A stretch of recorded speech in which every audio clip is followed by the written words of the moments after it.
But what a great country. Yep. It was nice. It really is. And Portugal's pretty cool too, huh? Only saw Lisbon. We were supposed to go up to Porto, and but the weather system was coming in and the water conditions. The captain didn't want to take the Well, I ship up noticed there. it's 6 Oh, yeah. o'clock. Really? So yeah, Amy, are Says you it'd ready be for too us to rough. get started? and so we Tia, you are? put another stop in Okay, Spain. let's with go the ahead and you guys, let's get started.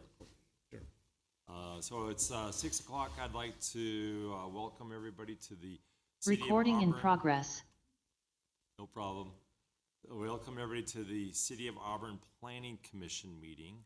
And then after we do our Planning Commission, we will adjourn and we will reconvene as the City of Auburn Planning Commission and Historic Design Review Commission meeting, the joint meeting. So let's first start out, if everybody could, or if we could do a roll call of the Planning Commission. Tia? Yes? Here. Here. Here. Okay, if we could rise for the Pledge of Allegiance. I pledge allegiance To the flag of the United States of America and to the republic for which it stands, one nation, under God, indivisible, with liberty and justice for all.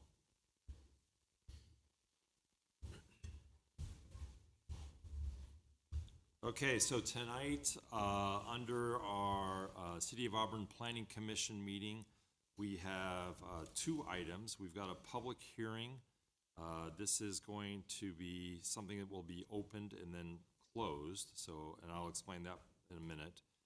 Then we also have a use permit for Cloud Fine Wine and Spirits at 884 Lincoln Way, Suite 23. So those are the two agenda items we have tonight. Before we get into those agenda items, we have some time for public comment.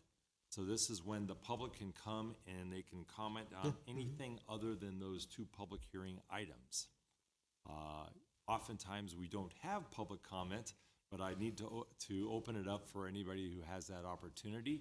So do we have any public comment for items other than those two?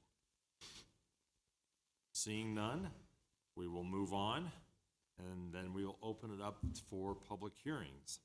The first public hearing is an ordinance amending section 159.497 Historic Design Review Permit of Chapter 159 Zoning of the Auburn Municipal Code regarding exemptions to certain exterior painting and minor maintenance activities from historical design review. And I know that staff is still working on this particular item. And by motion, we would like to continue this item to a public hearing that would occur on May 5th of 2026. So I will make the motion to continue this item to May 5th, 2026. Do we have a second? Yes. Oh, I make the second. Okay, and Tina, would you like to take a roll call on this item? Yes. Aye. Yes. Commissioner Lindberg, Yes. Commissioner Hobbs. Yes. Thank you. Okay, so moving forward to public hearing, item B, this is a use permit for the Cloud Fine Wine and Spirits at 884 Lincoln Way, Suite 23, file UP 2601. And Tia, would you like to introduce that item? However, before you do so, let me outline the process that we have for public hearings for those that haven't been here before. What happens is staff, Tia, will introduce the item. The commissioners will have an opportunity of which to comment to staff on any particular questions they have. We then open it up for public comment. We generally have the public speak first, and when they are completed, then we typically have the applicant, who I believe is you, Raj. And so we would like you to take a few minutes to explain what your project is or how you're moving forward with this. That is followed by planning commissioners having an opportunity to ask you of any questions. Once those questions are completed, we would hope that a motion would be made by one of the 5 planning commissioners, a second, and then we have a vote, and then that's how the process continues. So with that, Tia, would you like to go ahead and introduce the item? Absolutely. Good evening, Chair and Commissioners. We are here this evening for item 3B, a use permit, 2601 for 884 Lincoln Way, Suite 23, Cloud Fine Wine and Spirits. The applicant is requesting Planning Commission approval for a use permit to allow off-sale alcohol beverage sales for a proposed retail business located in the Gold Country Mall in downtown Auburn. The applicant is requesting approval to operate a specialty retail shop focused on the sale of fine wines, artisan spirits, and related specialty items. The business will occupy an existing vacant tenant space of just over 1,000 square feet on the second floor of the Gold Country Mall. Proposed hours of operation, 10 a.m. to 8 p.m., 7 days a week.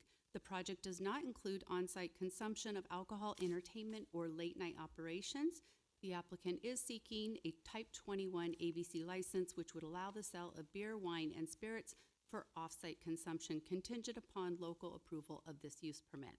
The site is located within the C2 Central Business District, where retail uses are permitted. The surrounding area consists of mix of commercial uses, including restaurants, retail services, making the proposed use consistent with the existing character of the downtown. No tenant improvements are proposed at this time, as the project involves reusing of an existing commercial space. In addition, no signage is being proposed at this time. The Gold Country Mall does not provide on-site parking, which is typical for the downtown area. The site is served by nearby public parking lots and on-street parking, totaling approximately 260 parking spaces within the downtown core. Given the nature of the business, staff anticipates short duration visits and does not expect a significant impact on parking availability. The project was reviewed by all relevant city departments. The primary comments were provided by the Economic Development Department, which did raise considerations related to the downtown entertainment zone.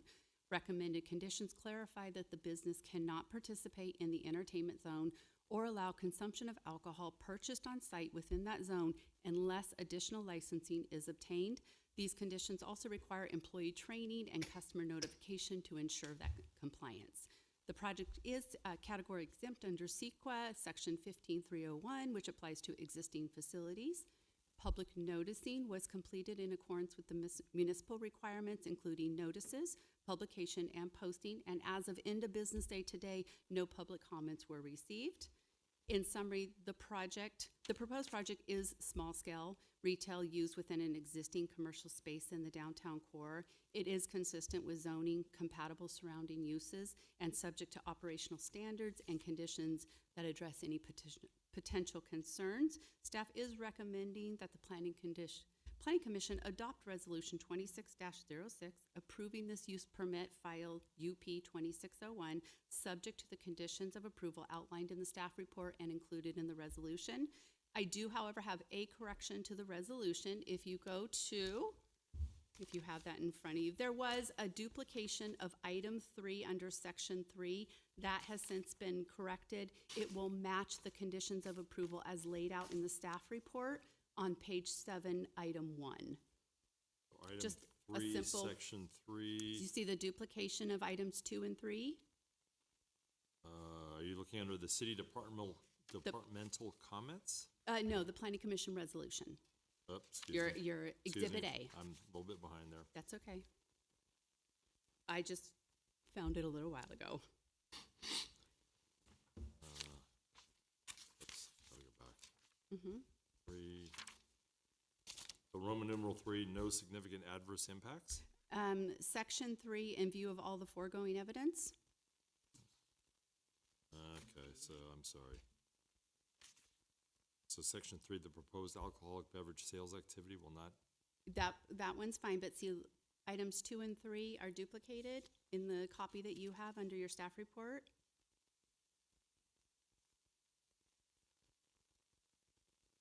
I'm missing it, sorry.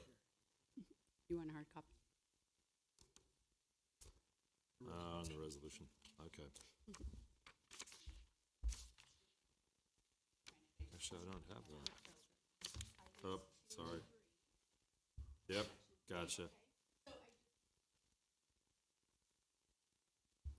Fair enough. Excellent. Okay. Thank you for the That has been- clarification on that. That has been fixed. That does conclude staff's presentation. We are available for question. We also have Jonathan Wright, our Economic Development Director here, that can speak more on the conditions that Economic Development has put on. We also have the applicant, as you mentioned, Raj is here, that he can speak and answer any questions on business operations as well. Excellent. Okay, thank you for the presentation, and with that, do commissioners have questions or comments of staff? None at this time? Not here, not here. Commissioner Hobbs? I have one. So just remember when we were talking about parking last year? We talked about keeping track of all of the newly approved Businesses going in, businesses yeah. that are going to dip into that existing parking to make sure that at some point in the future, we're not overparked. That is correct. So we There need to is- just make sure we do that. And I think what the staff report, which was very helpful, is the map that included all of the surrounding that counts that space so that we can keep track of it that way as well. There is some difficulty in keeping track because there is a turnover. So it's, for those occupants that are in there, there are some vacant spaces in there, and so not knowing what's going in there at the time and then one's going out. So sometimes it's a wash, but we are keeping track of it. Yeah, and I am happy to see that those lots that might have been included in the parking studies number that have signs that say if you park here, you'll get towed, are not included on this map. They do appear to be vacant a lot, but they shouldn't count.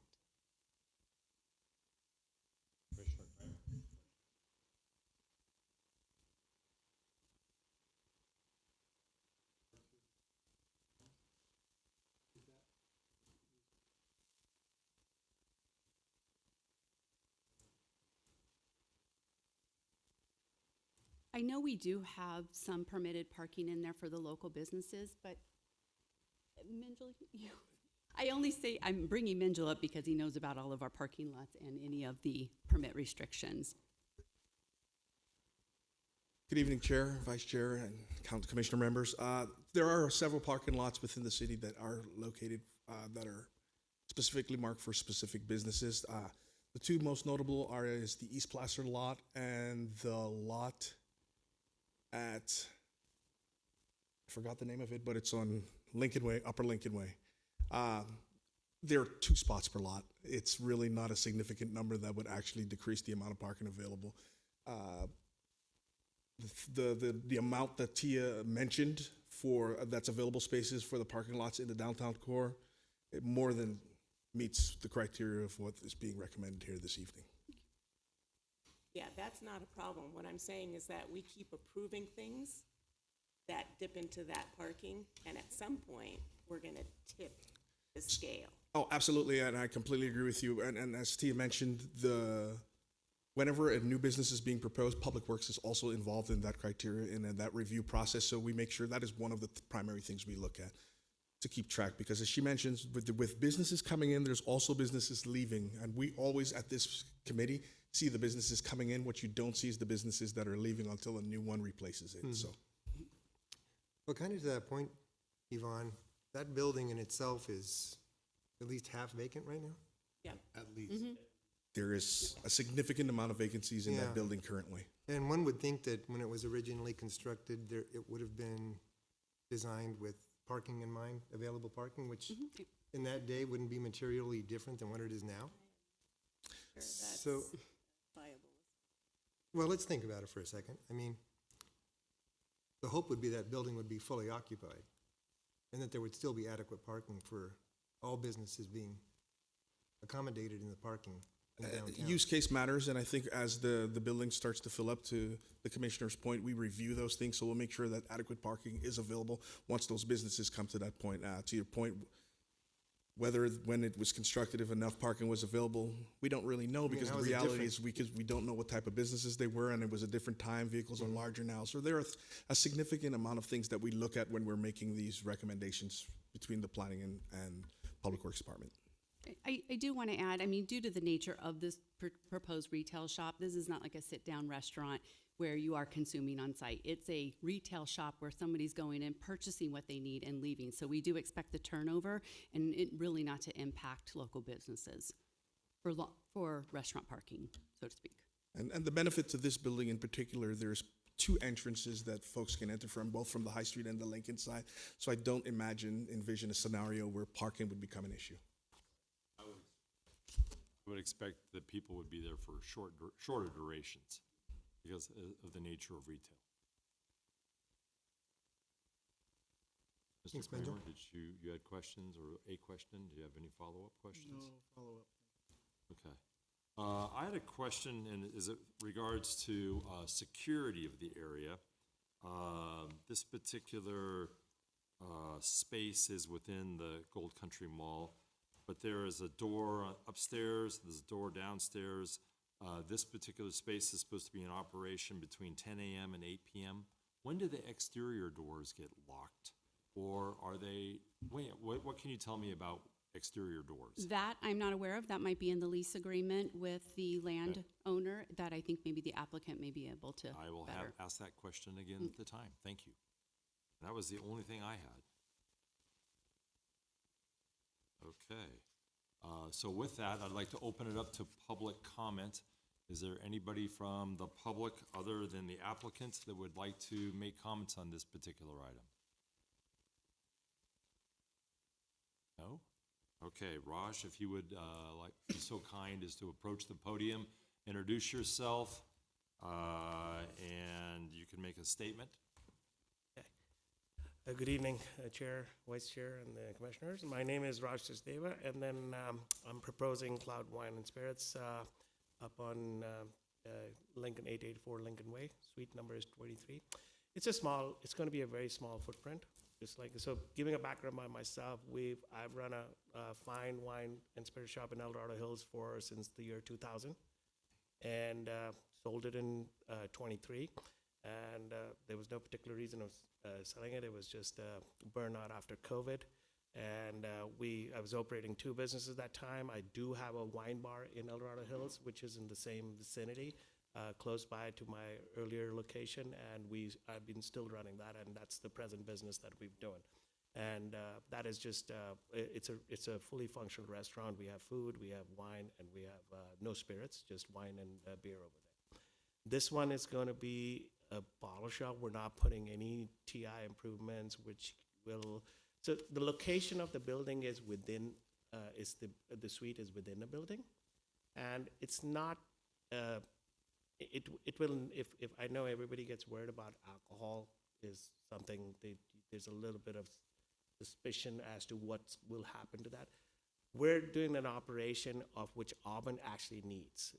Auburn doesn't have, I don't know how you're familiar with Carpe Vino used to be there, who was the only fine wine place that you could do for retail-wise. And since Carpe Vino has been gone, and I was a competitor for Carpe Vino, so we always in the business was to hear about how well Carpe Vino is doing with all the wine and spirit sales. And we were on the other side of El Dorado Hills, and we used to get a lot of overlapping customers. And just because this business is such, there's a lot of allocation on very high-end stuff that people seek for. And that's our main criteria. That's why we're small footprint. We're looking at targeting people who are looking for certain things. We're not looking at people who are going to grab a bottle or something and then go and drink in the parking lot. We will not have those kind of products. We're looking at a very high-end market, very specialty market, and I've been in the wine business for 25 years. Even right now, if you look at any restaurant in all of Sacramento, my wine bar is called Cloud Bar, and that probably is the best wine list you will find in all of Sacramento right now, with certain things that you will not find any other place, maybe in Northern California. So we will have people come from a lot of different places. One thing I will put it in front of this commission is that there's a lot of sales tax dollars that Auburn is losing, because there's a lot of people are going out of town and buying them in maybe you guys are a city, you do get a share of the tax dollars. And if they have to go to Roseville or Folsom or other places to buy that product, that could be available here. they're going a little far. So the only reason we are in Auburn is because Auburn does need a place. And then as we spoke to Tia, my wife and I, we come to Auburn a lot. Like, we love Hillmont, we love Port Choice, and I think Auburn is the last, probably one of the last cool towns in all of Northern California. That's I would say it's cool. Like, not cool as in the cool town, but it's cool. So there's not a lot of towns like Auburn with the topography you guys have here, with the downtown that we have here. I live in Folsom. We got a downtown over there, but it's nothing like the downtown you guys have here. You know, it's surrounded by hills. So what we're doing is we'll be part of the community that I've been part of the community for 25 years in El Dorado Hills. Like, there's a wine culture that I will be proud to say that we've created in that town. And Auburn has that wine culture, but there's no place where people can find the right kind of product. And I think we're going to come back and provide that again. There's been a gap for the last 4 or 5 years that specialty products, and you have a lot of grocery stores. You do have a lot of liquor stores around 49. If I wanted to be in a high traffic location, I would have looked at 49, going on towards close to 49 on that major throughway. We picked downtown and Main Street and Lincoln. That's where we live, is because we want to be part of the whole in what is going on. And I think the customers that I'm seeking or we're seeking would be happier coming here. And to your parking point, an average customer at a store like us will not spend more than 5 to 10 minutes. So, and our footprint is really small, as in like 1,000 square feet, where you're not gonna see like 20, 30 people at the same time. It's like we don't have entertainment, we're not doing any wine tastings, we're not doing anything, we're just strictly retail. So they'll be coming in, and most of the time when what we have is something that people will be looking for. And what I've done for like a lot of years, probably scores of years, is like do special stuff for people, order their stuff, and then they will come in and pick it up. You know, let's say we've done during, like when I had the store till 23, we did bourbon barrels for the police department. We did it for a fallen sheriff. We do special bourbon barrels for people. So we're gonna do all that kind of stuff that is not happening in Auburn right now. So we're gonna do the cool stuff. Nothing not cool. Okay, thank you. You mentioned, before I let commissioners ask, I just wanted to get something clear. El Dorado, you Hills. closed in 23. It's not closed. I sold the place. Oh, so Flying Wide? Was that? What was the name of it? Flying Wide? No, Lake Forest Wines was the name Lake of it. Forest Wines. Wow, Yeah. I don't know how I got that. If you mention Lake Forest Wines for wine business or anything like in Sacramento and with anybody, they will know where we are. Okay. So with that, questions or comments of commissioners? Commissioner Nope, Lundberg? sounds great. Sounds great to me, too. Wonderful. Commissioner Hobbs? I'm club member at Carpe, so There you I go. look forward to this. Just them. Commissioner Kramer? No questions? Wow, okay, well, I had a couple, and Yeah. one is, as I mentioned, or as I asked of staff, the exterior doors, your hours is supposed to be 10 a.m. to 5 p.m.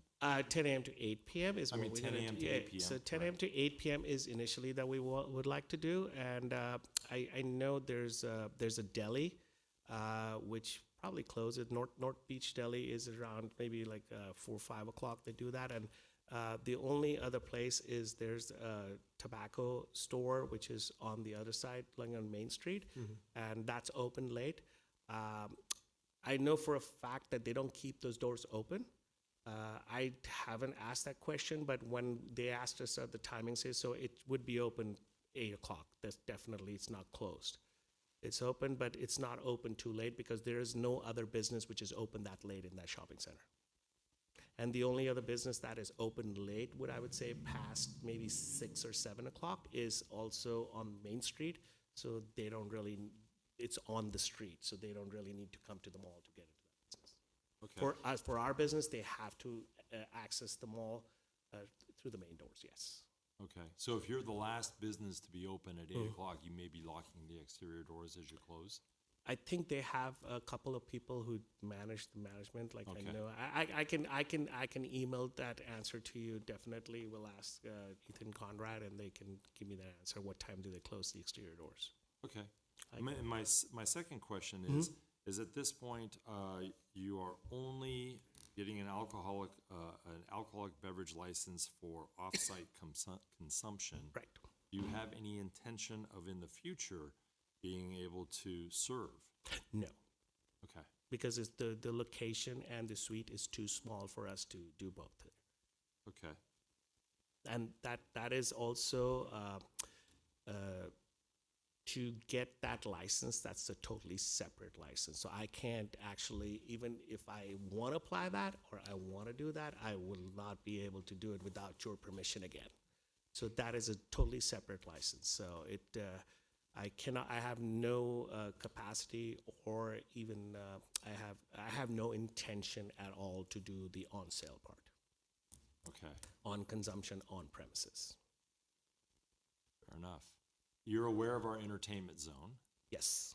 but under the licenses that you will have, it sounds like there's no intention of you or your patrons participating in No, that entertainment I zone legally, after I, buying alcohol. yeah, legally I cannot do Yes. that. Yes, I won't be able to do that. Okay. Those are the only questions I have. Yeah. Do we have a motion? Oh, Just from experience with the area, I believe that building, and I'm sure you'll confirm, but I believe Ethan Conrad opens that building 8 to 8 is what the staff members that he has there, Yeah. opening it and closing it and unlocking those doors. There's Josh over there. I never even asked that question because I told him what our timings are going to be, and there was no red flag to that, so we were fine. okay, fair enough. Do we have a motion? I'll make a motion to approve use permit UP 26-01, Cloud Fine Wine and Spirits. I will second that motion. We have a motion and a second. That's modified to include eliminate the Correct. Okay, and Tia, would you like to take a roll call on this? Yes, absolutely. Chair Hyatt, Yes. Vice Chair Kramer, Aye. Commissioner Galliard, Yes. Commissioner Lindberg, Yes. and Commissioner Hobbs. Yes. Thank you. Congratulations, Raj. Thank you. have a unanimous approval. I'm wondering if you will carry Scarecrow. I have Scarecrow at my bar. Yes, I will. And actually, I have Screaming Eagle too. Okay, just So- curious. So that's another thing. Like, there's no other restaurant in all of Sacramento which has my kind of list. Like, I go all the way to $4,700 on the Cloud Bar list. But we will also have, if you're a wine drinker, but we will get the Pappies and the Blantons back in town too, so that there's not other people who are overcharging for that. So there will be, it'll be a good spot to, and at least your tax dollars stay in town. All Excellent. right, we'll be seeing you. Yes, thank you very much. Thank you. You should see us probably end of May or early June. We should be on it. This is what we were Excellent. waiting for. Thank you so much. Thank you. Thank you. Okay, so that concludes our planning commission meeting. So we need to adjourn planning commission at 6:35 or 6:30. And then we would like to reconvene or call to order the planning commission and historical design review commission. And Tia, would you like to lead a roll call on that, please? Thank you. Chair Hyatt. Yes. Vice Chair Kramer. Commissioner Galliard, Commissioner Lindberg, Commissioner Hobbs. You're all still here. We'll introduce Historic Design Review. We have Commissioner Friesen, and we have Commissioner, our newest appointed Commissioner, Rebecca Kozinski. Thank you. Well, thank you, Rebecca. And Rebecca Kozinski, I needed to say it myself. Welcome. And if you'd like to take a minute and just introduce yourself, tell us a little bit about yourself. Yes, as Tyler points out, you've got to push the button in order to activate the microphone, but we'd love to hear a little bit about you. Okay, thank you very much. Yes, my name's Rebecca Kosinski, like the author Jerzy Kosinski. You can maybe think of that every time. I own Metal Arts Academy in Old Town, Auburn. We started out in downtown in 2018 in the Gold Country Mall, so I'm very familiar with that building. We were in the old High Street Cafe for 5 years, and then we purchased 337 Commercial Street and renovated for a year, and we've been in that space almost 3 years now. So we teach goldsmiths, and so we are a jewelry training facility. We have a 3-month program, and my husband is the instructor. He's been a goldsmith for 45 years, trained as an apprentice. I run the school. I ran a ballet school before this jewelry school because I was a trained ballet dancer, and that was my profession. And I'm from Loomis, technically from Canada. Grew up in Loomis, lived everywhere, came back to Loomis about 20 years ago. Great. Well, welcome. Thanks for telling us a little bit about you. Thank you. We look forward to having you participate and use your knowledge as we move forward on different items here with the HDRC. Thank you. I'm very excited to learn more about it because I do own the building, and I'm really trying to be a very thoughtful steward of the building. It's very, very old, and the previous owner did not love it like I do, so I'm trying to take good care of it. So I'm really looking forward to learning a lot. That's great. Okay, well, welcome. Okay, so tonight, the Historic Design Review Commission, we have only one item. This is a presentation. This is a presentation on the ATP, Active Transportation Plan, and the CSAP, which is the Comprehensive Safety Action Plan. These presentations will be made by Farron Piers and Rob or David. I'm not sure which one of the two of you, or maybe both of you, will be presenting. Yeah. But Would you like me to do a quick yes, overview? by all means. Okay. Tia, thank So you. they have time to get set up, so. Thank you. Some of you may recall, again, apologize, Tia Klump, your planning director. Good evening again. Some of you may have recalled in July of 2024, Farron Pierce was awarded the contract to develop the city's action transportation plan along with the comprehensive safety action plan. Over the last year and a half, Farron Pierce city staff along with Placer County Transportation Planning Agency met regularly to discuss land and transportation issues. With the stakeholder meetings now complete, we actually have a draft plan. They are here tonight to present the draft plans to the commissions prior to the scheduled May 11th City Council meeting. Presenting tonight from Farron Pierce is we do have Rob Pananucci and David Moore. Take it away, guys. Great. Thank you for that introduction, Tia. As Tia mentioned, my name is Rob Hananochi. I'm a senior associate with Farron Piers, and Chair Hyatt and Commissioners, thank you for having us here this evening to present on the Active Transportation Plan and Comprehensive Safety Action Plan. All right, so a brief overview of my presentation this evening. Provide a little background on these two plans, a summary of the recommendations that are in these plans, and then we'll conclude with a discussion of plan implementation. As Tia mentioned, we've been working closely with city staff and the community. In particular, to start us off, we were working closely with Economic Development Director Jonathan Wright, as well as Public Works Director Menjel Dean. We've also been coordinating closely with Tia, as well as Chair Hyatt, at monthly kind of check-in meetings to provide direction on these plans. As I noted, I'm the project manager for Farron Piers for this plan. I have my colleague David Moore here as well to assist. So a little background about the Active Transportation Plan and Comprehensive Safety Action Plan, and because that's a mouthful, I am going to abbreviate those as the ATP and CSAP. So what is an Active Transportation Plan, or ATP? So active transportation at its very basic is human-powered transportation. So that includes walking, bicycling, any sort of mobility assistance devices, whether those be wheelchairs or scooters. And the plan itself is a comprehensive guide that identifies a network of bikeways, trails, sidewalks, and additional facilities that would help support safe walking, rolling, and bicycling in the community. Overall, active transportation supports environmental, health, and economic and social benefits. The Comprehensive Safety Action Plan, or CSAP, is really a plan that's focused on reducing severe injuries and fatalities on the roadway facilities for all users.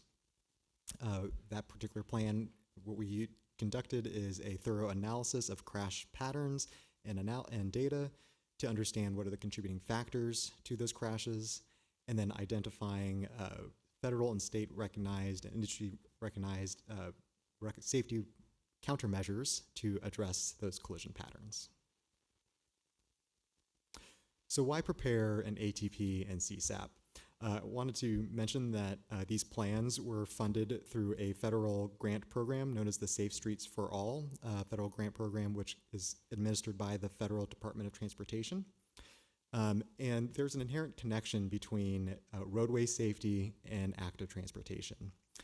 And hence why these two plans were funded by that grant program in tandem together, as well as prepared in conjunction with one another, because there is so much harmony and connectivity between these two plans.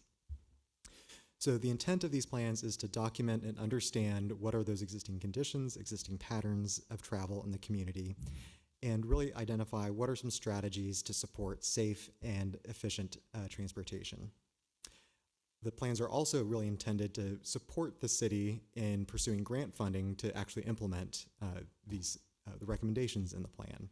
So many state and federal grant programs, there's pots of money out there that cities can pursue to implement either transportation safety projects or active transportation projects, but those grant programs require that you have these plans adopted first as one of those requirements. It also helps to establish the community's vision and values as it pertains to transportation in your community.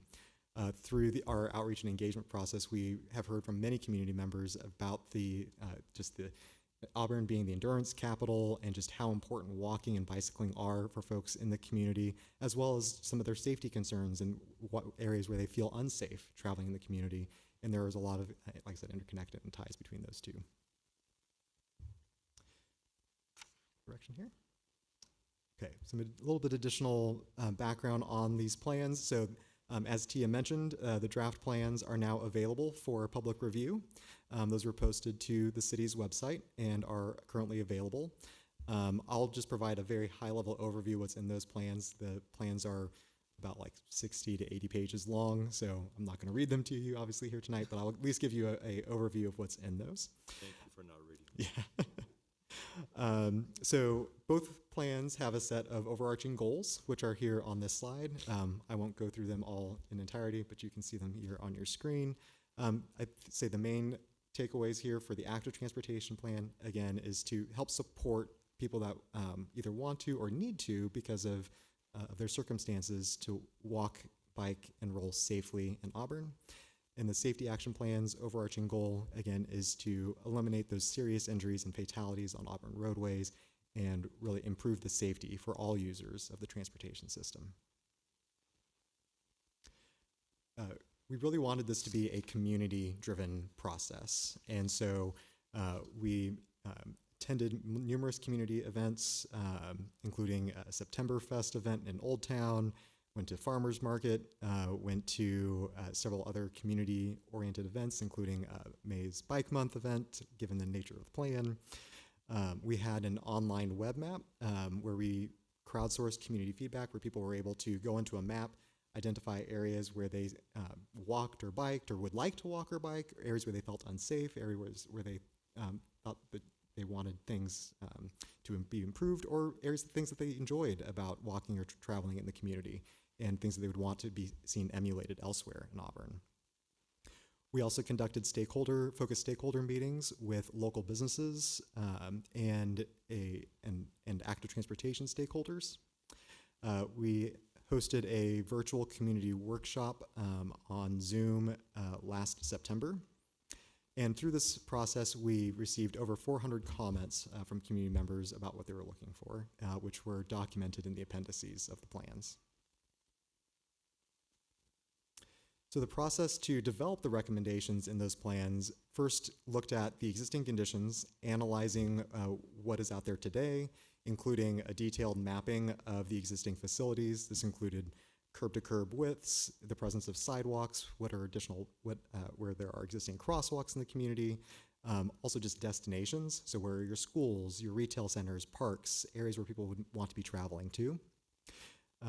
As mentioned, we were very closely engaged with local agency staff throughout the process, as well as closely coordinating with the Placer County Transportation Planning Agency, PCTPA, who were in the process of preparing the county-wide ATP while we were preparing the one for Auburn. What that resulted in was data-driven recommendations. So I'll go through here in a second in the next upcoming slides what that process was like to look at the data that we did collect to identify recommendations, as well as we synthesized the community feedback to make sure that those recommendations were in line with what the community was asking for and expecting. So starting with the ATP, the Active Transportation Plan recommendations followed industry standard guidance with identifying preliminary recommended facilities. So this chart here comes directly from the Federal Highway Administration bikeway selection guidelines. And essentially what it does is it looks at the existing traffic volumes and traffic speeds on your roadways to identify what is an appropriate bikeway for facility type for those roadways. We also considered things like the implementation feasibility, which does become a major actually factor in a place like Auburn, where you have some historic streets, historic infrastructure, communities that were built long enough ago that there are no sidewalks, but there wasn't even maybe plans for those at that point, and also have maybe historic utilities as well. And as I mentioned, we were coordinating closely with PCTPA as they prepared the countywide ATP, because as Auburn, at the edge of our planning area is where the county's planning picked up, or PCTPA's planning took place. So we coordinated with them to verify that our recommendations were aligning with their recommendations at those intersections. For pedestrian facilities, we identified existing sidewalk gaps, focused particularly on those pedestrian activity areas, again, kind of near schools, business districts, public facilities like parks, libraries, transits, the Auburn Station, where we have the transit center, and again, also considering implementation feasibility. And then we also took a specific look at intersections in the city. And intersections, because by their very nature of this is where a lot of vehicles and people are trying to cross the street or make left turns and right turn movements, they tend to be where you have a higher frequency for crashes. Also, they tended to be one of the higher kind of frequency comments from the community about where they felt unsafe or where they saw room for improvement. So we identified opportunity locations where the intersection design or roadway design could be modified to improve visibility or reduce high-speed vehicle maneuvers to improve overall safety. So when it comes to bikeways, there are 4 general classifications or categories of bikeways. So I'll walk through those on these next couple slides. So class 1 are your off-street paths. These are, as the name would imply, completely off the street, usually shared by both cyclists as well as pedestrians or any sort of trail users. And then your class 2 facilities are what we typically refer to as bike lanes. Those are your striped on-street facilities. A kind of newer iteration of a bike lane is what we call the buffered bike lane. And what you can see there in that photo is your on-street bike lane, and then you'll see striping on either side to provide at least a space that separates cyclists from the adjacent cars, whether they be parked or traveling. The class 3 bike route is a scenario where bicyclists are sharing the road with vehicles. When you looked at that FHWA guidelines, those are kind of in the bottom left-hand corner, so are most appropriate when you have low vehicle volumes and low vehicle speeds. So on the far left picture, there's a picture of a bike route with what we call a Sharrow. You'll see these Sharrow treatments today on High Street in Auburn. Another iteration of that is what we call the bicycle boulevard. What that usually is similar. Again, it's a bike route, but there are additional enhancements usually added to those types of facilities. Usually traffic calming, a little bit more high visibility pavement markings or signage that really help emphasize to drivers that to expect cyclists to use those facilities. And then the newest type of facility is what we call a Class 4 separated bikeway. These are probably most similar to your Class 1 off-street trails, except they are on the road. And what makes them distinct from a Class 2 bike lane is there is some form of vertical element that helps separate the cycling facility from the vehicles. So in this picture, you can see, like, in addition to that striped buffer that you saw with the buffered bike lane, there's also vertical delineators there to add that additional separation.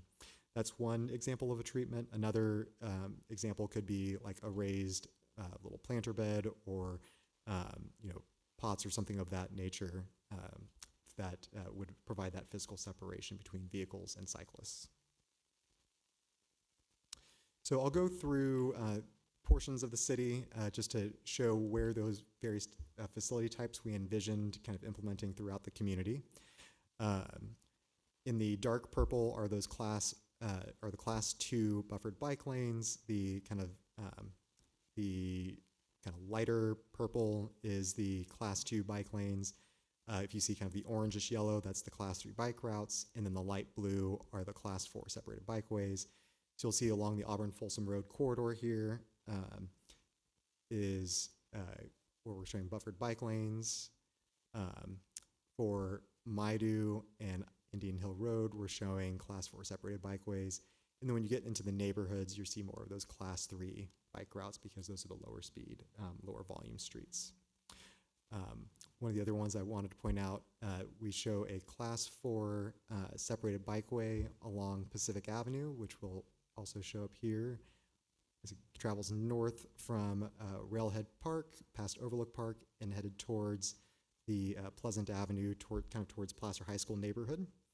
The reason I point that out is that is one of the priority facilities that I'll point out a bit later.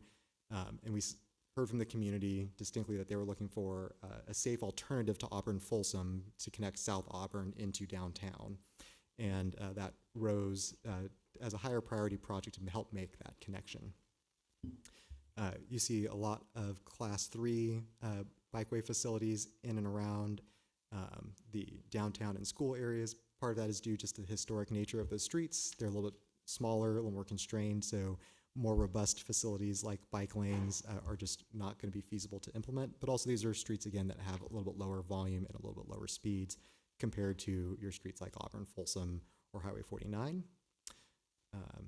Speaking of Highway 49, we are showing a Class 4 separated bikeway again along Highway 49. One key thing to point out about this plan is we identify these recommendations based on what the community and the city would advocate for. When it comes to Highway 49, that is a Caltrans facility, which means that Caltrans would be required to implement it. And so the city can advocate for the community on its behalf to say, hey, Caltrans, this is what we would like to see ultimately along Highway 49, but ultimately it would be up to the state to implement that type of project. Is that similar to in your previous slide where you showed in South Auburn, you've got, I think it's, the Class 1 shared use path that goes into the ARD area, kind of down into the canyon. It's the green. Oh. Oh, Sorry, wrong button. right there, yeah. Correct. We saw this actually it's underneath the Zoom meeting window here at the moment, but that does connect up to that Pacific Street. Right at Railhead Park. Exactly. Yeah. So, coordination there would be similar to what you're going to have to coordinate on Highway 40. Exactly. Different agencies. Correct. Exactly.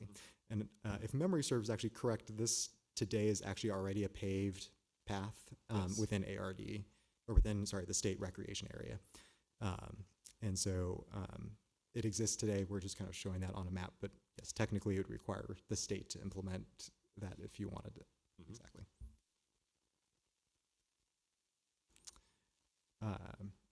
And then our planning area did extend north to the airport.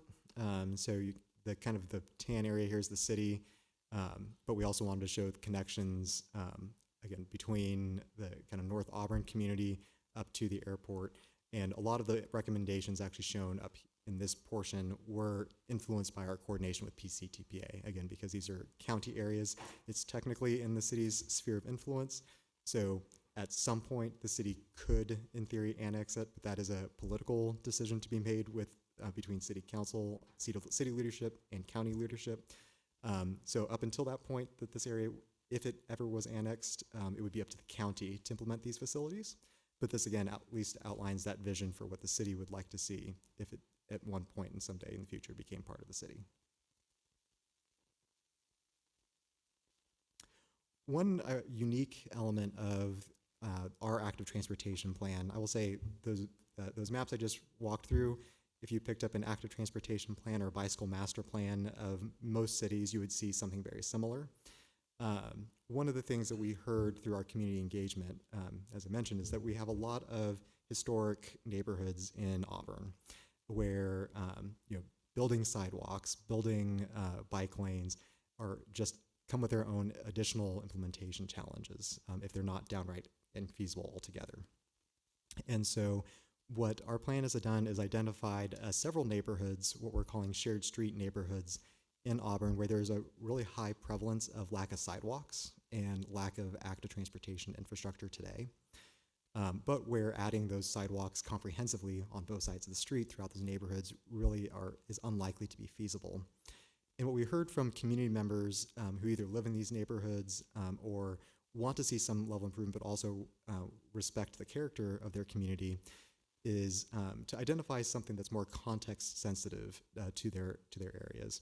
And so what our plan recommends is that in these neighborhoods where those more conventional improvements like your conventional sidewalks, curb and gutter may not be feasible due to those limited right-of-way or utilities or existing utility or drainage infrastructure, we provide a toolbox of context-sensitive enhancements that you could consider in those neighborhoods. So the ATP includes some example streets as well as those example treatments. It could be, for example, additional striping on the road that identifies a certain section of the road that would be more dedicated for cyclists and pedestrians, and vehicles would operate more like what we call a yield street, where those volumes are relatively low as it is when it comes to vehicles, and so drivers can use the road if there's not a pedestrian or cyclist present, but when there's cyclists and pedestrians there, they know to kind of yield to one another to make it that space available for cyclists and pedestrians. We also know that because of the nature of these neighborhoods, a lot of them are kind of short, small, local streets. And the community members there are going to be the ones that are most knowledgeable of here's where I walk to get from my home, down to the corner store. Or here's how I walk from my house to my neighbor's house. And these are the areas where we see pedestrians walking or we see cyclists using most frequently, whether it's to get to school or get to the park. And so our plan recommends that when you're looking at improvements for these neighborhoods, that the local residents should be engaged through that process and inform the preferred locations and treatments in those neighborhoods. And then the ultimately selected improvements should be obviously vetted by the city's Public Works Department to confirm that that's appropriate. All right, and then pivoting to the recommendations in the safety action plan. So the overall goal that is set forth in that plan, and this is a requirement of the grant funding, is that the city of Auburn is committing to reducing the number of roadway fatalities and serious injuries by 25% of the 2023 baseline year every 5 years, with the eventual goal of 0 by 2045. All these safety action plans that are being developed through this program are required to identify some sort of goal to get eventually to 0 severe injury and fatal crashes in their communities. So a little bit of background on where the city of Auburn currently stands with regards to crash severity and frequency. So these charts show the crashes that ultimately result in some form of injury. Those are shown in the dark green bars by year. Whoops. And then as well as the crashes that result either in a fatality or a severe injury or serious injury. So those are crashes that obviously unfortunately result in a death or result in someone who is very impaired by the resulting crash. As As you can see, up until 2020, there was a downward trend in those. So KSI is the acronym for severe or fatal crashes. That did jump up in 2021 and has been slowly coming back down. But again, the ultimate goal is to get that number down to 0 with this plan. These charts here on the right show a summary of the mode of travel that was involved in those different crashes. And what's really important to highlight here is when we talk about all the injury crashes, the vast majority of those are involving vehicles. But when we get to the more severe crashes, you'll notice that pedestrians and bikes actually make up a more than their comparable share of those crashes. And that just highlights the vulnerability of pedestrians and cyclists in particular when they're involved in crashes. Obviously, if you're in a vehicle, there are safety features in that vehicle to hopefully keep the severity of your injuries more minor in nature, depending on the speed and the characteristics of that crash. But if you're on a bike or if you're walking, you're much more susceptible to a severe injury or fatality. Here's a map that just outlines kind of the overall locations of where crashes are occurring in a more heat map type form. Not surprisingly, probably to most people here, the Highway 49 corridor really stands out as the location that experiences the most crashes as well as the most severe crashes. The higher speed roadways also you'll see kind of highlighted, so Auburn-Folsom Road near the Auburn Ravine, Forest Hill interchange, kind of the intersections, again, near interchanges and major intersections along high-speed roadways are where we see those crashes occurring more frequently and with greater severity. Based on that data, we identified a set of what we call safety corridors. And what safety corridors are the 20 to 25% of city roadways where almost 85% of your crashes are occurring. And for safety corridors, state law actually allows you to provide more substantial interventions to try and reduce those crash frequencies and severities, including potentially reducing speed limits below what the standard practice is, which is your 85th percentile measured speed. When you have identified safety corridors, state law is now allowing us to consider lower speeds in those areas to help reduce those crash severities and frequencies.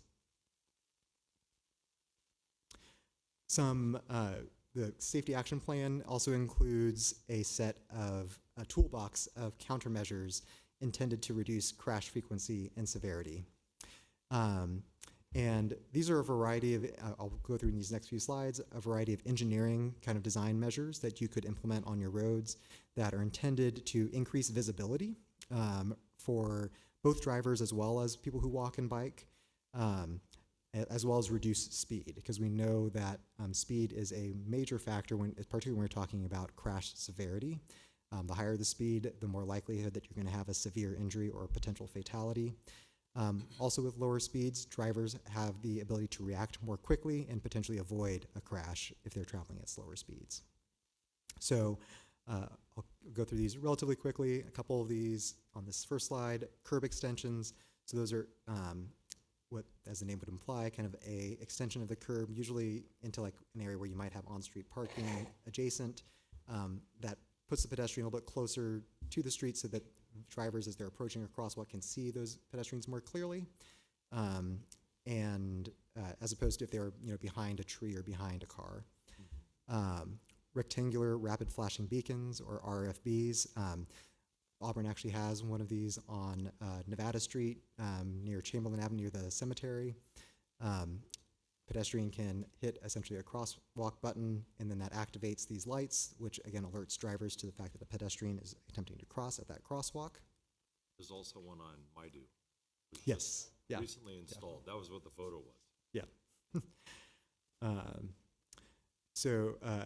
In Auburn, particularly at the freeway interchanges, we have a lot of what we call right turn slip lanes. And so this is an example from outside Auburn today, actually technically it's from the Bay Area, showing those an intersection with a lot of those right turn slip lanes. What that typically allows drivers to do is that drivers are making those right turns at higher speeds, and Oftentimes they may not be, because they're traveling at higher speeds, making those turns, may not be as aware of a pedestrian trying to cross or a cyclist on the road. So in this example, this before and after example, this community eliminated those slip right turn lanes and created a more conventional four-leg intersection. And what that does is it does, as you can see here, they've added bike lanes here as well. It provides a more clear zone for where vehicles and bicycles are interacting. It also requires those vehicles, especially on a red light, for example, to come to a full stop before making that right turn maneuver. And again, provides more visibility for the pedestrians at that intersection that would like to use those crosswalks. An example here in downtown, many folks here probably remember the before of High Street and Lincoln Way, what is now kind of town's central square, and what that looked like before versus what it looks like today. So this is an example of what we call complete streets improvements.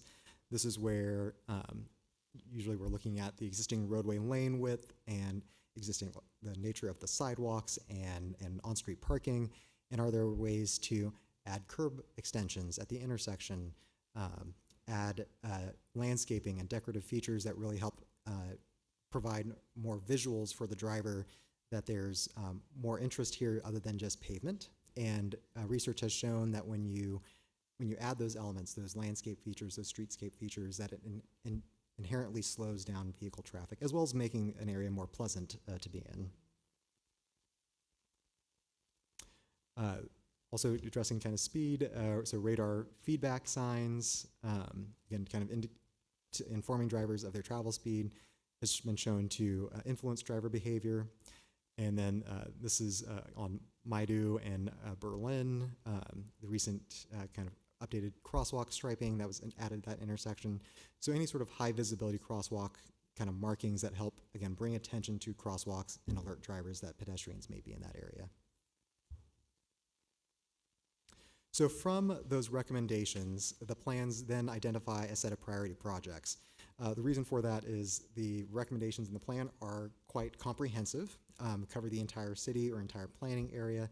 And when you're talking about implementing that whole thing, it's going to take multiple years, if not decades, to see that to fruition. And so the plan does identify a set of priority projects that would kind of rise to the top as sort of being the first ones that we would recommend that the city consider. So this is a map of the priority bicycle network. The purpose of this is a subset of that larger recommendation map that I walked through earlier. Again, the purpose of this priority network is to really identify a backbone set of facilities that help interconnect South Auburn, the northern part of the city, into downtown and Old Town, and where you have E.V. Kane and Placer High School, again, connecting the broader community in the city to those major destinations that are in the city's core. And with the safety action plan, we looked at the areas where either today we have higher frequencies and severities of crashes, or areas where the community had expressed feeling unsafe, with multiple people kind of commenting about their feelings of safety. And identified priority projects. This intentionally focuses on city facilities. The reason for that is that, again, anything that would be on the state highway system would be required for Caltrans to implement. And one of the goals of this plan is to set the city up so that the city can go pursue grant funding for some of these projects. So the circles here represent intersection improvements, and then the red lines show kind of corridors for safety improvements. An example of what this looks like, so this is the Union Street overcrossing between Maple Street and Placer Street near Old Town going over I-80. Combination of this area has had crashes occur, or again, where people felt unsafe. It has some of the things I identified previously, where you have kind of really wide turn radiuses, curb radiuses, channelized or slip right turn lanes, and an opportunity, honestly, that people had pointed out, like how can we get from areas on the north side of 80 and into Old Town. And so the recommendation here was to construct, within the existing overcrossing, widen that sidewalk to become a shared use path that could be used by both cyclists and pedestrians to better connect the north side of 80 to the south side of 80, and then tighten up the curb radiuses there, again, to kind of increase visibility and add high visibility crosswalk striping, again, to improve just the bicycle pedestrian connectivity across the freeway. Another consideration here, although the priority focus, again, is on safety and in providing facilities that would help support those that need to or would like to walk and bike in the community, is economic development. So when you make it inherently safer for people to walk and bike in their community, they're more apt to shop or to visit the businesses in your local community. So there's also an economic development angle with these plans as well. Bob, before you leave that slide, can I ask a question about this one? Yes. I clearly see the safety benefits, the economic viability benefits. State of California also, though, has air quality items. And so now if you've made this a signalized intersection, and whereas people, let's see, if that's north, if 80's going north, so let's say you're coming down Maple Street, right now there's a slip ramp, vehicles don't stop, they go right through. Now they're gonna come to a stoplight, wait, and before they go across the bridge. Obviously that impacts air quality slightly. So yeah, How do those two things offset each other? Because the state of California is always looking for improved air quality, and you're sacrificing air quality for safety in this case. Yeah, great question. So actually, to clarify, we're not recommending a signal at this location. We're showing that it would continue to have the stop control at this intersection. Instead, what we're showing is that we'd recommend there be a RRFB added at this location. Gotcha. So again, if you're a pedestrian or cyclist trying to cross the other side of Maple Street, that you could activate that RRFB to cross the street. Okay, instead. I'm with you. We do recommend, though, adding a stop sign on Placer Street when you're coming up from the Nevada Street off-ramp. The background with recommending that kind of change in traffic control is today you have stop control on Union Street, and I think you actually also have stop control on Placer Street coming from the neighborhood. So this is the only direction that doesn't stop. I understand that's also the predominant traffic flow coming into the community, which is why that is the case. Mm-hmm. But especially with the introduction of the shared use path here, if you have cyclists or pedestrians trying to cross this street and get into that neighborhood or head that direction towards, say, towards the library and towards the transit center, we want pedestrians and cyclists to be able to know, okay, that it is indeed safe to cross. And with if vehicles are coming up here without using their turn signals, it's harder for those pedestrians and cyclists to know, are those vehicles going, are you gonna have that occasional car go straight and go up to Placer Street, or are they gonna make those right turns? And without a stop bar there to provide that predictability, it would potentially make this a more dangerous situation. But the air quality issues are insignificant with respect to this overall plan and the safety issue, assuming. Yeah, so with your comment about air quality, like with any sort of project, like project implementation, right, there's going to be trade-offs, right? However, that said, like the stopping and starting of vehicles probably add a very minimal or marginal amount of emissions at this specific location when you're talking overall. The probably bigger effect actually is the amount of miles that those vehicles are traveling. And we do know that when you are able to provide opportunities for people to walk and bike instead of using their cars, there will actually be a reduction in those vehicle miles traveled. And so when you are reducing your VMT, even though there might be spot like areas where emissions go up marginally because of adding a place where a vehicle is now stopping instead of traveling all the way through, there could be a reduction in overall vehicle travel, which would result in overall reduced emissions. Good point. Thank you. All right, and then finally, so going through plan implementation, again, I'll just provide kind of some of the highlights. So today, the city of Auburn has about 141 existing miles of sidewalks. The ATP identifies about 65 additional miles of sidewalks. Those are primarily in areas where there are no sidewalks today. We've primarily wanting to focus in on areas where, at least on one side of the street, that a sidewalk is added. So there are many areas in the city today where there are no sidewalks altogether. Auburn has about 16.5 miles of existing bikeways. That's both a combination of existing Class 2 bike lanes like you see on Nevada Street or Indian Hill Road, I believe, as well as your existing kind of Class 3 bikeways. So like I mentioned, the Sharrows on High Street would also qualify as like an existing bikeway. And the ATP proposes about 31 additional miles of bikeways in the community.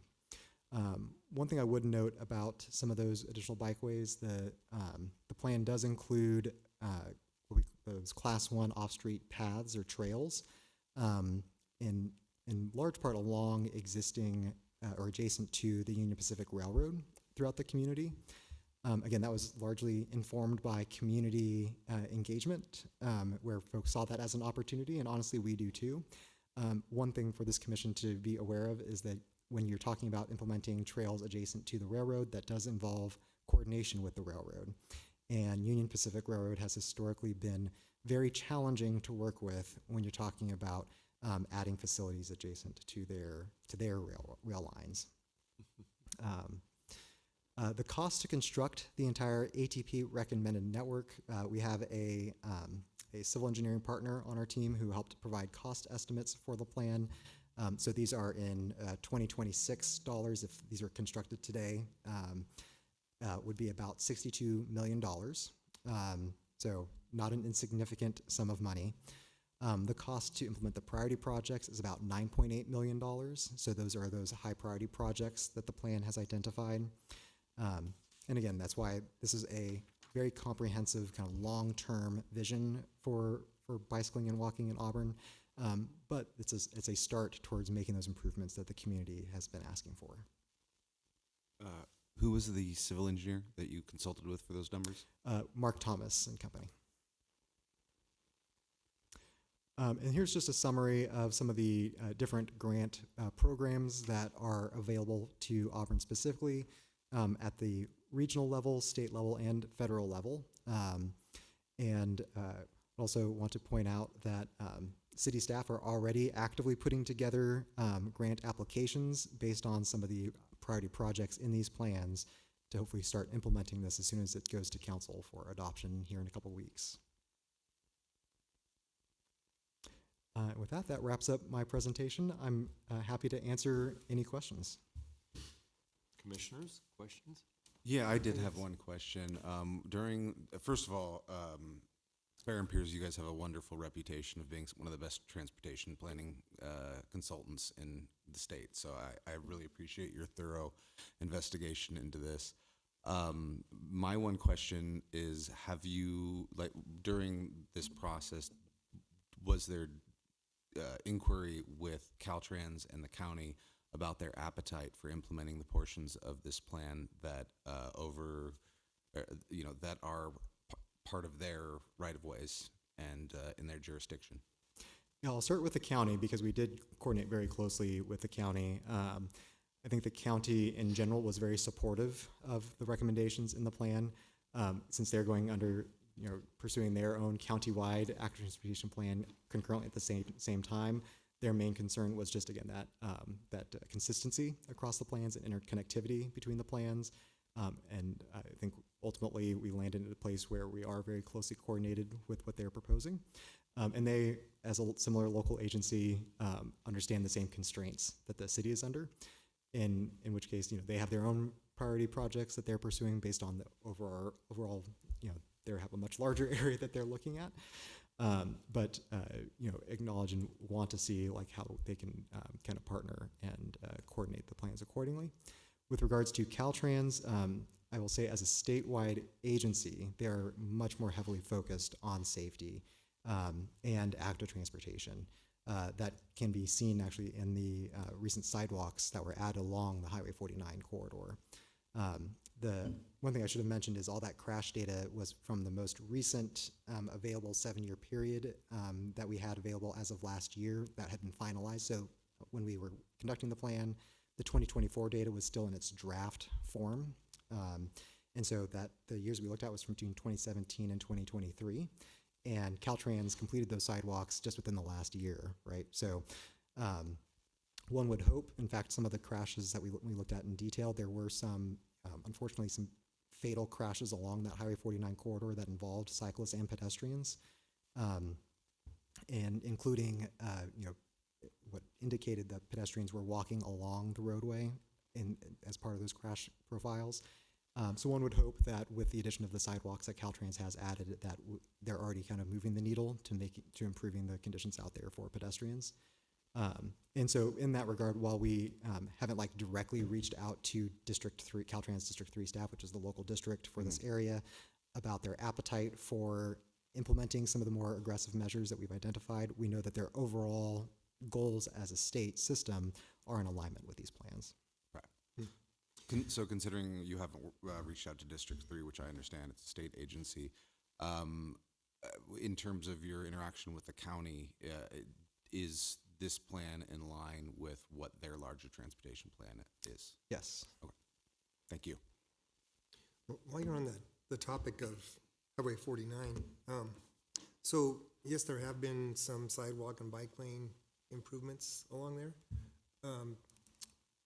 Did you get a chance to look at how much or how well they're utilized? Because honestly, I've rarely ever seen anyone biking along there, and I can't imagine anybody wants to walk along there. So I really wonder, unless something else is done, say, change the class of the bike lane to something more safer, like with the vertical separations. I don't think anyone's going to use those bike lanes. I mean, I don't think anybody feels safe out there, number one. So is that a part of your plan to try to suggest improvements to what they've already done? For instance? So to answer your first question, so typically someone would go out and do a count or survey of existing bicycling and pedestrian counts. Our scope did not include kind of going out and doing those existing counts to see what's out there today. Anecdotally, I would not be surprised if your observations are accurate in the sense that they're probably not highly utilized today.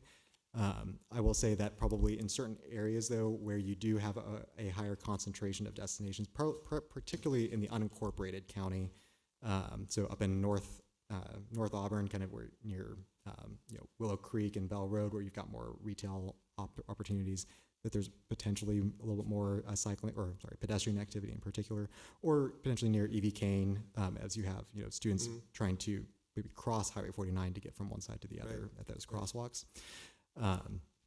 But from a bicycling facility to your latter question, so today it's just the striped on-street bike lanes. Right. What we've recommended in the plan is that they go to the full separated bikeways. Okay.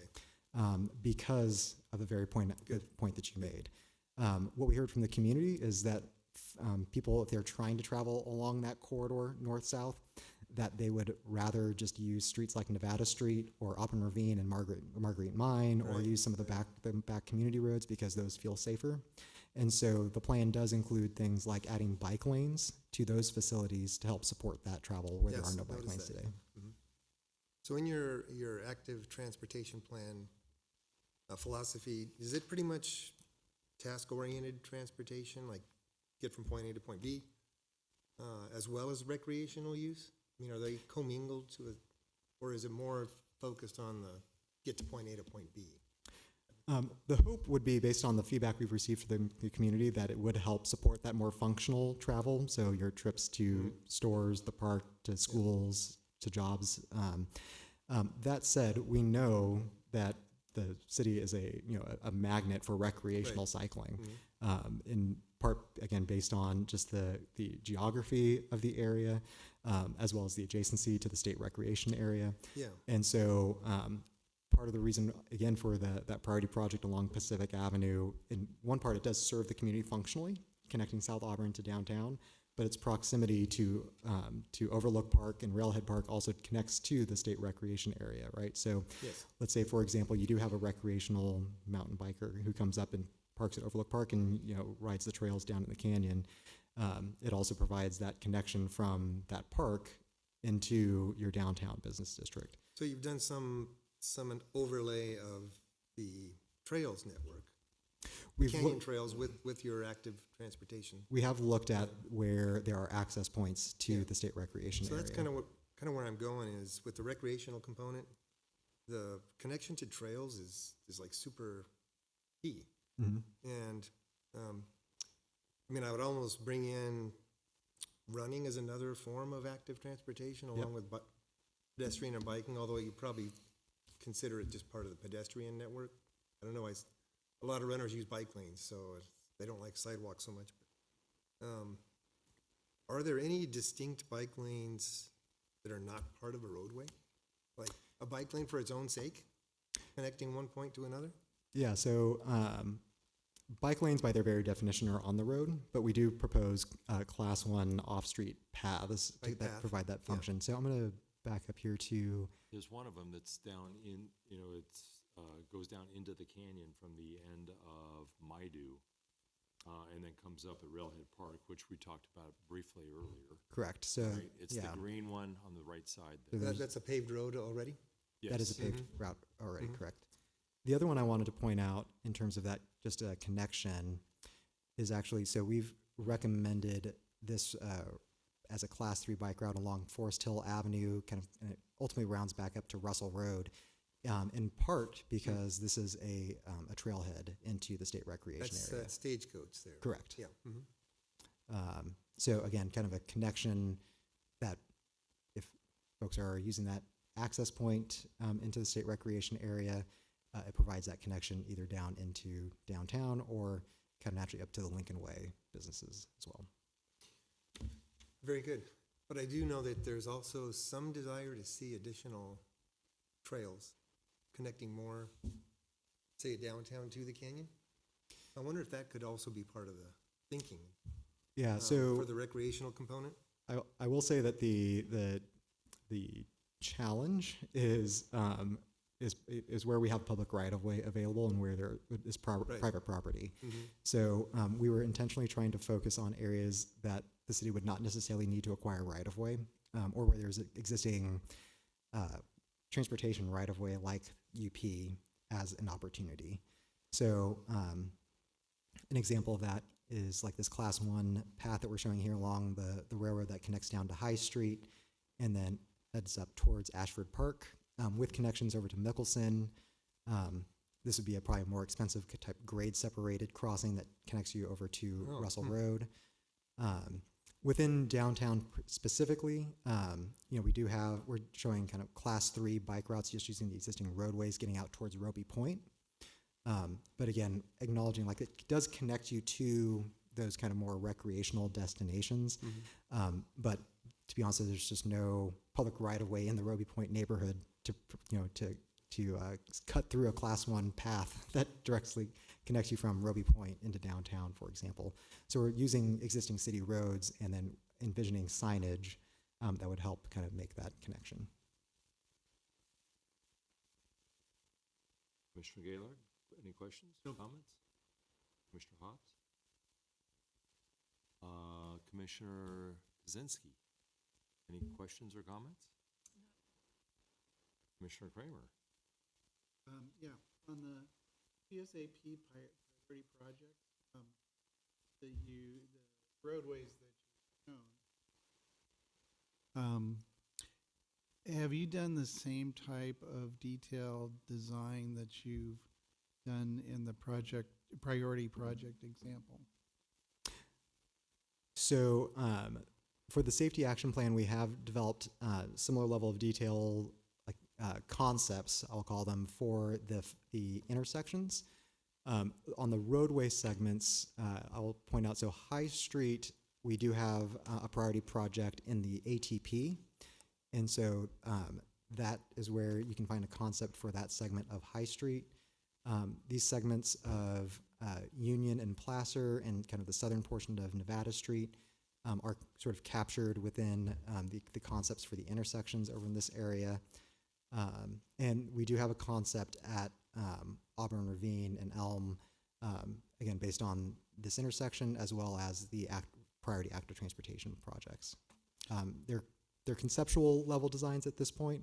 What that means is they, in coordinating with our civil partner, Mark Thomas, they've come up with like a preliminary design of how these would be potentially implemented. Just know ultimately when the city's going to use that to hopefully pursue grant funding. Hopefully the city is successful in getting those grant funds. Part of those grant funds would be used to fully flesh out the final design of what actually gets constructed. Yeah, the reason I ask is I'm a little surprised to see the section of Nevada Street that's shown, because I think we did recently a Safe Routes to School improvement project that was quite extensive that went up to Palm. Mm-hmm. And so I'm kind of curious as to what additional improvements you're recommending for that stretch. Yeah, when it comes to the safety action plan, we are primarily identifying like a kind of a toolbox type approach to say here are the different options that are available. To your point, we know that today there's already the RRFB at the intersection there of Nevada Street and Chamberlain. We do identify like a recommendation at the Nevada Street and Fulweiler intersection and going south to continue the bike lane that currently ends at the cemetery. And so we've identified like some conceptual improvements for how that potentially can be addressed. And then particularly down at Nevada Street and Placer, we do acknowledge like, today fairly relatively recently, there was the sidewalk project, like you mentioned, the addition of sidewalks and bike lanes along Nevada Street. But we know that today that's still a very, there was a recent crash involving a motorcycle while we were preparing the plan at that location. And, we have heard from the community that that is a very unsafe or perceived to be unsafe location by the community. And so we've identified some conceptual improvements for that location as well.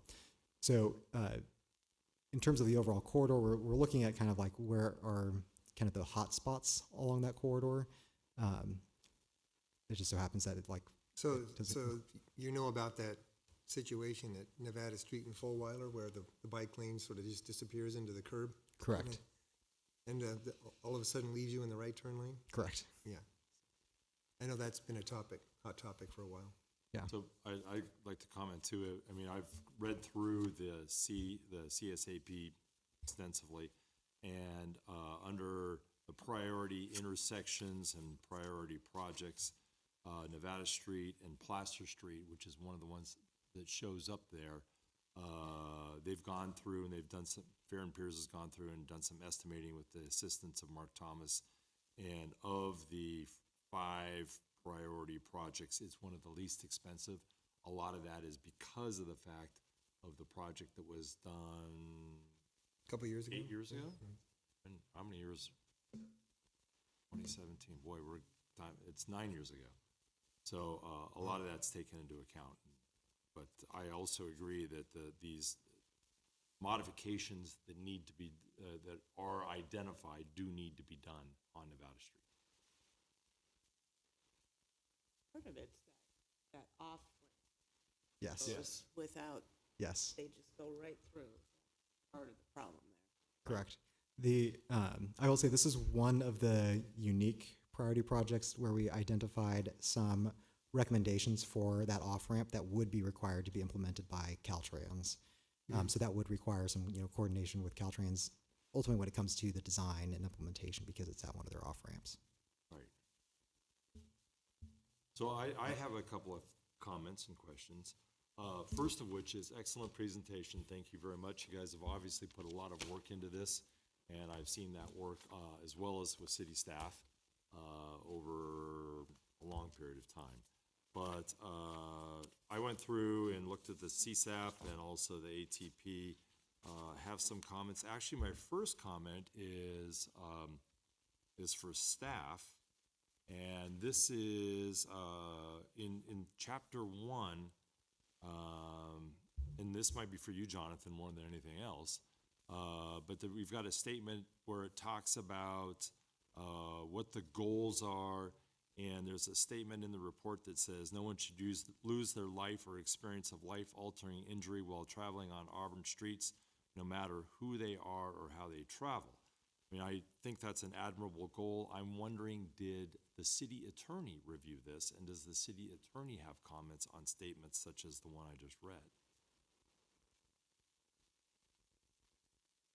It's chapter 1, page 3, our commitment to safe streets in Auburn, which we need, obviously. But it goes on to say, this talks about, sorry, Jonathan, didn't mean to have to pull you to the podium. But it talks about our commitment to safe streets in Auburn, and in talking about accidents and things such as that, it refers to they are preventable and identified in the U.S. highway, in FHWA as unacceptable. Dash, no one should lose their life or experience a life-altering injury while traveling on Auburn streets, no matter who they are or how they travel. I think it's an admirable goal, but I would imagine that our city attorney might have something to say to that, the wording of that, and I'm wondering if our city attorney has reviewed this. Good evening, Chair. Good evening, HGRC members. Jonathan Wright, Economic Development Director. To answer that question, he has not seen it yet. That language was put together in the original application that we put forth to the Department of Transportation to get the grant to actually put this thing together. It's also kind of coined from some of the generic language that they use in a lot of their other safety action plans. So between those things is how that language came up. Yeah, okay, I'm aware of that. I thank you. It might be worthwhile just having the city attorney look at that to make sure that we are not publishing something that could impact us in future years. Sure. And this also has to go to the city council, which will go through that vetting Yep. process as well. Gotcha. Okay, thank you. Let's see, another comment I had for Fair and Piers, I guess, is the priority projects. This is table 7, High Street, Finley Street, Orange Street. This is the one that we had talked a little bit about where we're talking about the work on Pacific Avenue. But nowhere in here does it mention Pacific Avenue because of my involvement in knowing what this is. It goes from, well, it's a Class 2B buffered bike lane from Auburn Folsom Road, so it goes from Auburn Folsom Road to Pleasant Avenue and College Way to Agard Street. So I get where it goes, but to the casual reader, they may not understand that this is on Pacific Street. So what you're identifying actually is correct for High Street. So it's the Class 2 buffered bike lane there on High Street to the kind of southwest of the high school, as well as kind of to the northeast and downtown. The project that you're referencing, the Pacific Avenue, is in the active transportation plan in the ATP, and not the safety action plan. Okay, I understand now. So this is High Street. The ATP is Pacific Avenue. Correct. But going from essentially From Sacramento. Same. Yeah, fairly beginning similar. and terminus. Exactly, similar terminuses. So from Sacramento Street over to High Street, which, given their proximity, I can totally understand the confusion. Now I understand. Thank you very much.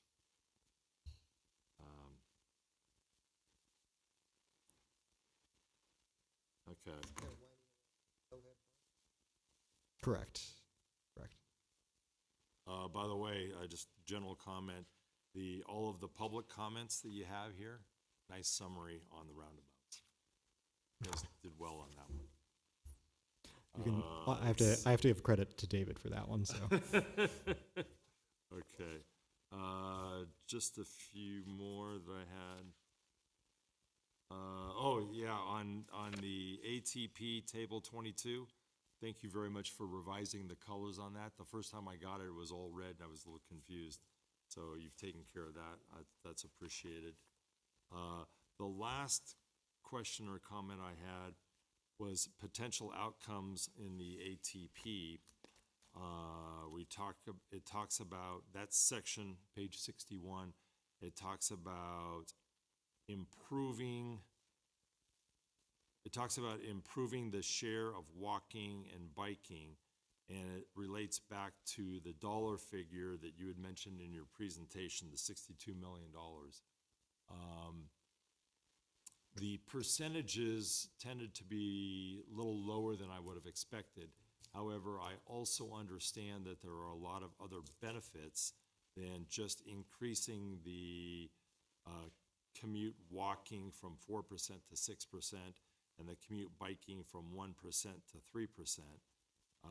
It might be nice if there was more written into that so that it's clearly understood what some of the other benefits are. You do talk about in the last paragraph there about some benefits associated with public health, physical activity, et cetera, right? That might be nice to elaborate on that so that the casual reader that's looking at this understands that there are more benefits than increasing 2% for walking and biking, which is the requirement in order to get funding for future projects. Yeah, appreciate that comment with something we can definitely clarify in the final plan. I think the also important point that you pointed out there, that is the commute mode share, right? Yes. Based on U.S. Census data today. Yes. And that's something that we include in the plan. A, as you point out, it is a requirement of the active transportation plan. But B, it's also something that is measurable, that every decennial census or with the American Community Survey that the U.S. Census Bureau conducts, we get those updated mode share numbers, and so it's something that the city can actively track. That doesn't necessarily mean that today only 3% of your trips are walking or whatever those percentages were, so I don't have those memorized off the top of my head. So for example, I know when you look at weekend travel in Auburn, you do see a lot of active community members walking and cycling because it is a very recreational activity for many residents. So when you talk about the overall share of trips, I would not be surprised if that percentage was a little bit higher. Gotcha. But in general, excellent report, very nice presentation today. Thank you. Thank you. Are there any other questions or comments from commissioners? Okay, this is a public hearing, and so if there is anyone from the public that wishes to comment on this, now would be the time to do so. I see not.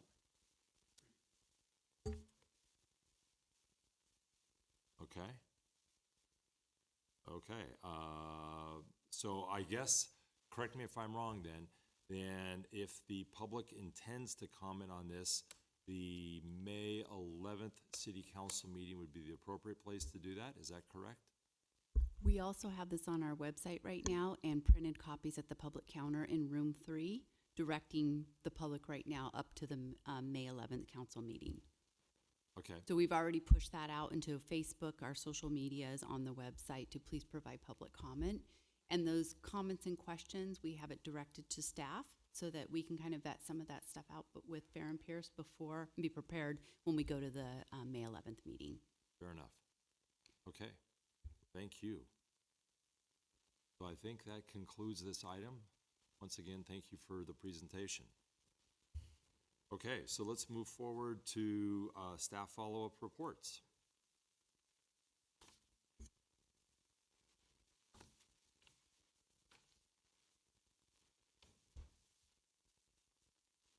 All right, once again, good evening, Chair, good evening, members of the Historic Design Review Commission. Jonathan Wright, Economic Development Director. You heard from me last time. I think I talked or droned on for about 25 minutes. Sorry, Rebecca, you missed it. I don't really have a whole lot of updates to provide you with other than I apologize for the hearing this evening that did not happen. It was due to, I had to renotice the matter, and so it's going to the May 5th. That is an interesting one because it is an ordinance that you'll be looking at to amend the Historic Design Review Code. Basically asking you two things. One is to potentially approve an ordinance or recommend approval of an ordinance to the City Council. The second thing would be to pass a resolution in order to implement the ordinance at such time when it becomes effective. The first part of that is for roofs and awnings. So it takes the provisions from the Historic Design Review criteria, where currently if you were going to change your roofing type like we just had at the last meeting, in which the Hink block came and we went from the wood shake shingles to standing seam, that required that to go through a hearing. What this ordinance is proposing is that somebody could come in and propose something for a roof or excuse me, for an awning, roofing material wise, that's either metal or masonry, that wouldn't have to go through a review hearing. It would be an administrative approval with the planning commissioner, or excuse me, the planning director's authority to grant that. So I'll use for an example, if you were looking at replacing your 3-tab, which we have a lot of it down on Lincoln over here on their awnings. I mean, there's a automobile or the repair station, there's the Christian Catholic bookstore, all have this 3-tab awning.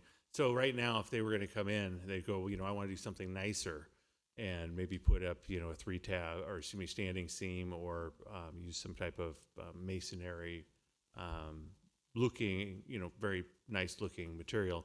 We would go, well, you can't do that without going through a public hearing. So it kind of forces them back to just using what they have. So this would open up a little bit more to allow people the opportunity to look a little broader. We do know we have some things that don't meet current fire code, which we've eliminated some of those through the last process with the Hink block, but then we still have the whole other side and trying to provide some incentive for people to invest in their buildings is the nexus there. The other thing is for painting. Now, for those of you who've been around for a little while, we had an expert with Main Street organizations come in and talk to us about paint colors. Her whole thing was that the whole town is basically tan and beige. And she goes, what she called Auburn Tan Land, and that beige is not a color. And so, and a lot of that comes from the historic, you know, design review things that we've done in the past. They're neutral colors. They're not, you know, really loud. They're designed to look similar to what was there before, and we kind of just leave it at that. What she told us was not to be scared of color. I only bring this up because the last standing person in the audience is Dallas Drake, who's the owner of the Vault, also the Downtown Business Association president and the owner of the Yeti. And he wanted to come here to be supportive of not just using the colors that the city's going to propose, but just throwing out the rules and go ahead and let them paint. That's not what the city is proposing, or the staff is proposing, at least not at this point, unless there was some revolutionary changes in direction by indications through this body. But at this point, what we're going to be coming back to you is if you recommend approval of the ordinance for the paint and for the awnings, then the second thing would be the resolution, which would, and I'll pass these over, just for anybody who can't see this. It's the Benjamin Moore Historical Color Collection and the Sherwin-Williams Historic Colors. And that actually says interior, so I'm on the wrong one. When you say we pass a resolution, you're talking about the HDRC, not the planning commission. No, it's HDRC as the body. Thank you. But I'm going to let you look at these. Pass it down. The Sherwin-Williams paint palette, you'll be familiar with. We've been holding on to that for the last couple of years, and that is one that you guys all recommended. Right. The Benjamin Moore is also locally available as well, with very similar color palette, so giving people different options of going directly to Sherwin-Williams or going to Ace Hardware for another local business who sells Benjamin Moore. Yeah, and they are fairly neutral colors. There's not a lot of real loud things that would cause maybe a lot of contention with building repainting. But again, Michelle Reeves gave us a lot of photographic examples of places that have gone with some pretty extravagant colors and how well they actually look and work in those communities. So the recommendation of staff is going forward would be that we go with these colors, just because right now our process is onerous for people who want to repaint their buildings, and this would provide them some more latitude. But at some point, maybe we do look to go all the way with it and remove that provision. But that's something that either would happen at the hearing, because that's what the direction is of HDRC, or something that we look at a future date.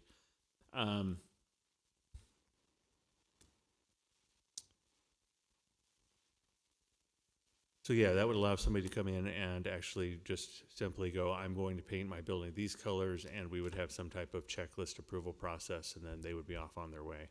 I do want to note that the Downtown Business Association has put $10,000 aside at their last meeting to do a facade improvement program specifically for painting. So it was, in essence, it would pair well with what we have here. It would allow for, I think, $1,000 grant per $500 per building that would go directly towards paint costs. It wouldn't be for anything else, but they're offering to buy paint. That program has not been put into place yet. It's still in its infancy, but would be something that we would roll out with this if it's approved.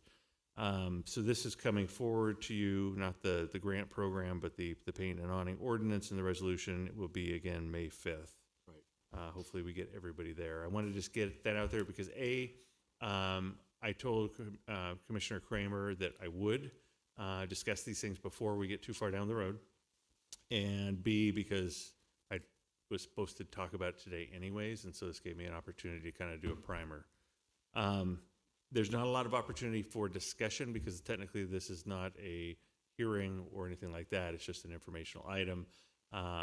Comments are something that could be used for staff to understand better the feeling of the HDRC.